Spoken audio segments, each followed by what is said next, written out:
Okay, now welcome to the Laughing Times or Lester D. Pig. A lot of people want to know my backstory. That's cool. That's cool. I'm an open book. I am. I really am. So it's how it all began, all the way back then. So I was born on a rainy Sunday afternoon in a place of the world called Golden Bay. Now Golden Bay is about 2 hours over big old hill. They call it a hill, but it's actually a mountain. Over the hill from a place called Nelson in the South Island of New Zealand. And it's a beautiful part of the world. I mean, it's pretty. It's real pretty. It's lovely. But I did not have what you call an easy start in the world, okay? Now, I don't hold any grudges. I don't. I'm past that. But my brothers and sisters, when I was born, let's just say they got a bit more milk than I did. I was the little piglet. I was a little run of the litter. And a couple of days in, it was clear I wasn't doing well. I was having a hard time. I was having a hard time getting any milk. They's all nuzzling in on my man. Nothing left for me. Nothing left for Paul Lester. Now I started wasting away. I started turning a scrawny little piggy until one day the lady of the house, the lady farmer, she did me a good turn. She really did. She looked at me and she thought, now there's a piggy in distress. She thought, that's a piggy that needs more food, needs a warm roof over his head, and he needs somebody to love him. So that's what she did. She brought me into the house. She treated me like one of the family. Within 2 days, everybody was calling me Boo Boo. Don't know where that came from. They was calling me Boo Boo. That was my name back then. And they looked after me. They made me one of the family. I got to play with the dogs, two lovely dogs, Benny and Tramp. Benny was a boxer. Ugly as the back end of a horse, I tell you, but he was a good guy. He's a good guy. And Tramp is an old English sheepdog, and if I'm honest, I think he's probably a few sheep short of the flock, if you know what I mean. Wasn't no there. Nice guy though, heck of a nice guy.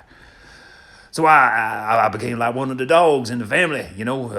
Me and Benny would run up and down the side of all the cow fields, you know. Benny go roo roo roo, and me go wee. Oh, it was good times, But after a little while, I'm ashamed to admit that as I grew up, I tried to assert myself as the man of the house.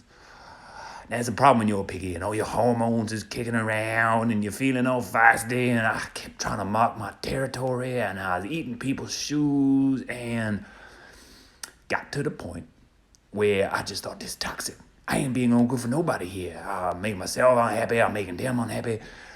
It's time to move on and carve my own path. So I did what every millennial was terrified to do. I sat down with my parents at the time and I said, hey, I gotta go get a job. I gotta go make something of myself. I can't be here all the time, driving your car, living off your organic groceries. I gotta go out into the world, and I gotta go and stop being my own piggy. I think that's the best for everyone. So that's what I did. Gave everybody a fond hug and a teary goodbye, and I set off with my little suitcase up to Auckland to try and find myself a job. Now, the first opportunity that I found was at a place called the Pocono Bacon Factory. And I turned up for the interview. Maybe they make great bacon. I don't know. I probably don't appreciate it because I was a piggy. But it wasn't for me. It wasn't for me. So anyway, I ended up working in food service. And that was okay. You know, I made my way in and I worked my way up and I saved myself a bunch of money. Worked really hard to do that, actually. I had to share an apartment with some couple of goats, chicken. It's nasty. This is nasty. But that's okay. Moved on. Saved myself the money. And I thought, what I need me now, as a piggy of the world, as a piggy with an ocean opportunity in front of him, is I needs me an education. And that's what I did.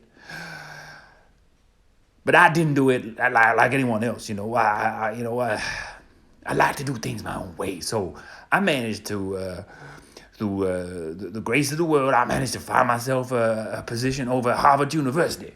That was cool, man. That was cool. I got to work with some of the greats. You know, I studied with Clayton Christensen, with Bill George, and these great people. They're incredible thinkers. They really are. It's over there that I picked up this accent. Don't know why. Don't know. Maybe it made me feel a bit more tough, but Anyway, that's how it came to be. That's how I learned to speak over there, and that's what stuck. So after a few years over there, the man be, I thought it's time to bring that knowledge and all my passion and my skills that I learned over there back to my homeland, back to Aotearoa.